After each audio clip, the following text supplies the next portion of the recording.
I finally got a PS5. One major reason why I wanted this was for a cute little game that actually comes with it. The game is called Astro's Playroom. It's basically a cute little demo that shows what the new console and controller are capable of. Seeing how 3D platforms are kind of my thing, I was super excited to try it out. Since I just recently got the Platinum Trophy, I wanted to tackle this cute little game. Astro's Playroom is a 3D platformer that takes place inside of the PS5 console itself. The player takes control of Astro, who is an adorable little robot. His moveset isn't exactly insane. He has a double jump using his lasers, which can be used to attack enemies and break glass that is underneath him. He also has a standard punch attack that can take care of enemies, as well as a charge-up spin attack that can also be used to attack enemies, as well as spin certain objects. Astro can also pull wires out of the ground and throw said objects. If we're talking about Astro's basic moveset, that's actually it, but there are costumes that he can wear. I'll get to those, but let's tackle the levels first. There are 4 main levels in Astro's Playroom that show off different aspects of the PS5 hardware, which I think is just adorable. These 4 levels are split into 4 mini parts for a total of 16 levels. When adventuring these levels, the player can find puzzle pieces, artifacts, and coins that can be used to buy more puzzle pieces and artifacts.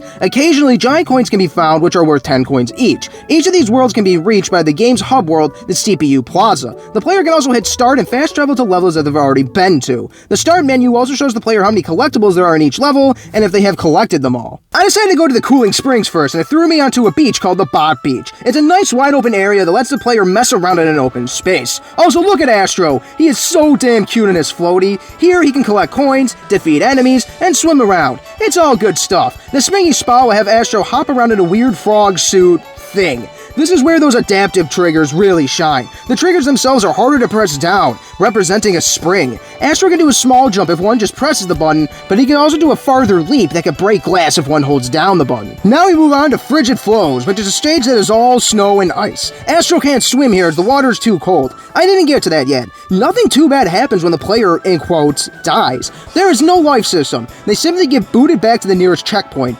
And they keep all of their coins, puzzle pieces, and artifacts. In fact, the coins respawn every time one dies, so one could argue that this could be beneficial to grind coins. Checkpoints are also plentiful, so the player will never really lose that much progress. Back to the level itself, though. Astro controls differently on ice. He skates around and does a twirl when he jumps, too. There's one point in the level where the player has to blow on the mic on the Dualsense to move an ice platform through a current. The frog suit returns in level 4 called the Hotel Hop-A-Lot. I actually don't have a lot to say on this one. It's fun and all that, but I just don't really have much to say. It feels similar to the other frog suit level that just happened earlier. So now Astro has hit the end of the world, and it's a nice little area to unwind. But the player will see a group of giant wires that they can pull on. This will give them one final artifact before booting them back to CPU Plaza. Each world has a theme that focuses on different consoles or two. This one in particular focuses on the PS3 and the PlayStation Portable, which is why the PS3 is the last artifact unlocked here. That is why this world contained artifacts such as the DualShock 3 controller, the PlayStation Move controller, a PS3 disc, a PSP disc, and the PlayStation Portable and PS3 themselves. I decided to go to the GPU jungle next, and it kicks off with Render Forest. It was when I entered the stage that I noticed the art direction is so good. The extra power of the PS5 makes this game look gorgeous. I also love how certain circular platforms are discs, wires are controller cables, there are computer chips on the floor, and some rock platforms are the adaptive triggers. I love dumb details like that. Also, the giant yellow thing that rolls around at the end of the level, that is a capacitor. The gameplay here is good fun, but this is where those small details in the overall art direction really shine for me. The second level here is called Teraflop Treetops, and it has Astro get into a monkey suit. In this suit, he can go rock climbing, which takes excellent use of the Dualsense Controller. It takes a second to learn and get down.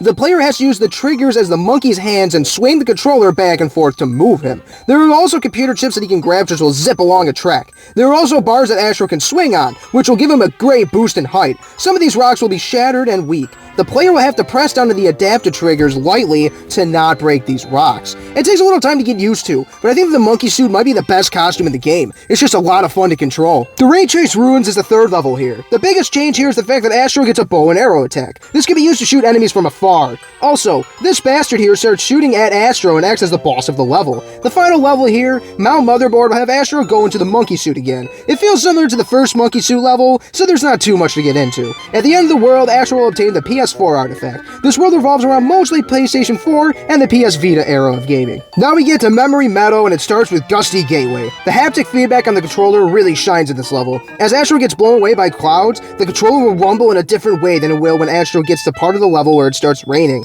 I also love how the rain forms little X's, O's, triangles, and squares when it hits the ground. A standard and fun, no-nonsense platforming level. The Fast Lane Fields has Astro rolling around in ball form. The player has to swipe across the touchpad to move Astro. If one is going too fast, they can press down on the touchpad to stop Astro in his tracks. This part is a bit hard to control. It never felt the most intuitive or responsive to me. It's a cute novelty, I guess, but I had a lot of deaths trying to collect everything here. The player gets to blow on the mic to move a platform too, so I guess that's cool. Other than that, not much to say about this level. The Electro Cloud is the third level, and get this, it has Astro platforming on clouds. This level has the microphone gimmick a couple of times. There is a part where a chip flies through the sky, and Astro has to avoid some electrical dudes. In general, lightning is a big theme of this level and is very lethal to Astro. I like this part where Astro has to navigate his way through several giant TVs that fly up and come crashing down. I like the level transition at the end of the level where the giant robot dude picks up Astro and takes him to his new destination. The final level here, the Bumper Broadway, as Astro transforms into ball form again. The beginning of the level is basically a pinball machine, but then it transforms into this ice-covered death trap. Controlling the ball is as hard as balls. We can get the DualShock controller as an award though, so it's not all bad. This level has quite a few diverging paths that have artifacts on them. Astro eventually reaches the end of the world, which has plenty of TVs all blaring the original PlayStation startup noise and logo. After pulling on the giant wires, Astro will unlock the original PlayStation artifact. The artifacts in this world revolve mostly around the PS1, with some of them being both the controller designs, a PS1 disc, the multi-tap accessory, a PS1 memory card, and the Pocket Station, to name a few.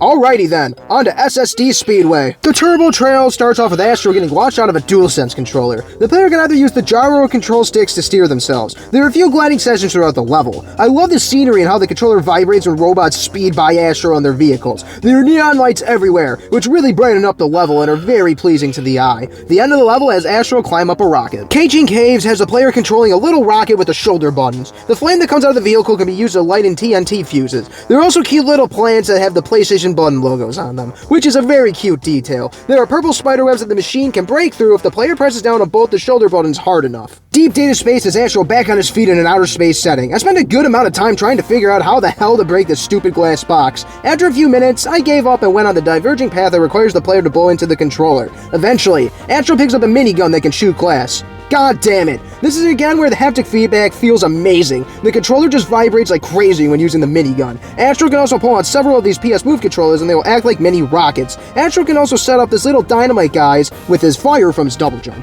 Orbital obstacles as Astro go back into his little rocket thing. Unlike the first rocket level, this one feels much more open as it's not in a cave anymore. It's fun going through these meteors and finding puzzle pieces. There's also these little bastards that shoot cannonballs at Astro. If one of them makes contact, it won't kill Astro, but it'll send him flying. This level ends with a mini-boss. It's a little yellow thing that tries to shoot lasers at Astro. Astro can hurt him by lighting the fuses on his dynamite buddies. To finish the boss off, Astro will have to light a final fuse that is located on the boss itself. After defeating the boss, Astro will be shot onto a cool-looking road that is filled with the PlayStation button symbols. After pulling the giant wires at the end, Astro will be awarded the PS2, as most of the artifacts throughout this world were PS2 themed. After all the main levels are completed, an extra level is unlocked that can be accessed through the Data Plaza's lower level. The level is called 1994 Throwback, and it starts with Astro in a dark room with a PS1 controller, and TV. After messing with the items, several platforms that are made out of memory cards and discs will appear. After defeating a few enemies, a giant, low-poly T-Rex attacks Astro. I love when games mix new and retro graphics like this. It just looks distinct and cool. The aspect ratio also changes, which is such a cute touch. The fight isn't necessarily hard. He sends in some enemies, shoots some PS1 discs, and bites the platforms. When he bites down, Astro has a chance to punch it in the eye. After 2 hits, it goes down. But then, the dinosaur gets revived as a mixture of a dino robot thing. This time it uses eye lasers and missiles to try to kill Astro. It will now shoot out more enemies and shoot out PS1, PS2, and PS3 discs. It will bite down on the stage as well as smack it with its tail. Eventually, its eye laser attack will break some of the floor, revealing a gold trophy. Astro must pick up this gold trophy and throw it at its eye, which will stun the T-Rex and allow Astro to get a few punches in. Now learning its lesson, the T-Rex will retaliate with strong lasers that will break the floor again and reveal the Platinum Trophy. Astro must take this trophy and throw it at the T-Rex's his eye once more.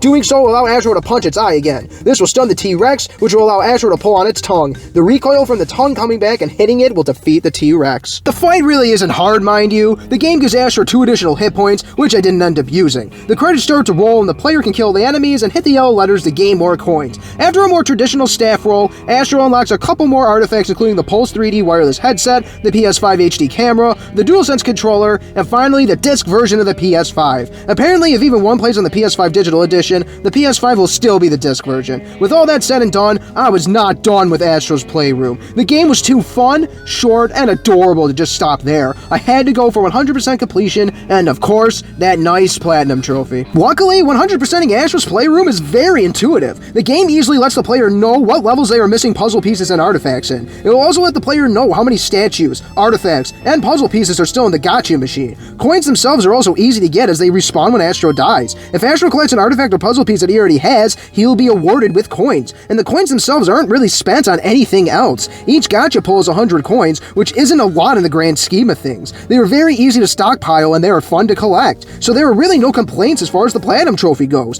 Even the hidden trophies will give a description if one digs into the trophy menus. Going through the levels is good fun, but I think that the PlayStation Labo room ties it all together. This is where all the artifacts, puzzles, and other neat collectibles we put on display. It's nothing short of amazing walking through after one has collected all the artifacts. I love going around and punching all the artifacts and seeing how they react. Game discs will flip over, console lids will open, and the PS Move controller will change colors. You know, effects like that. This room also has the Gacha Machine that I mentioned earlier. It is a lot of fun coming in here every so often and hoping to unlock some more artifacts. Unlocking the artifacts and interacting with them was some of the most fun I've had in Astro's Playroom. It almost feels like the Super Smash Bros. Game that takes the best of PlayStation worlds. It almost feels like a museum of sorts. In general, the PlayStation fan service is just awesome. Sony decided to cram the DualSense controller buttons anywhere they could. There are plenty of plants that are shapes of X's, O's, triangles, and squares. In the ice level, there are platforms that were in the shape of these controller buttons as well. Or how about that rain when it hits the ground? If one has been into the PlayStation console since the PS1 like me, it is amazing seeing all the pointless details and references. That's not mentioning the film crews that Astro runs into during the levels. It references plenty of franchises such as God of War, Uncharted, Ape Escape, and Horizon. One robot is also messing around with a Sackboy in the PlayStation Labo room, which I thought was just adorable. Speaking of adorable, Astro is just so cute. If one decides to hit the directional buttons, Astro will start dancing. The game's controls are super simple anyway, so I think that is an excellent use of these buttons. I also love how the hub world is inhabited by dozens of other robots. If Astro punches them, they decide to follow him for some reason. In general, I think Astro is an amazing mascot, and Sony hadn't had a mascot this cute since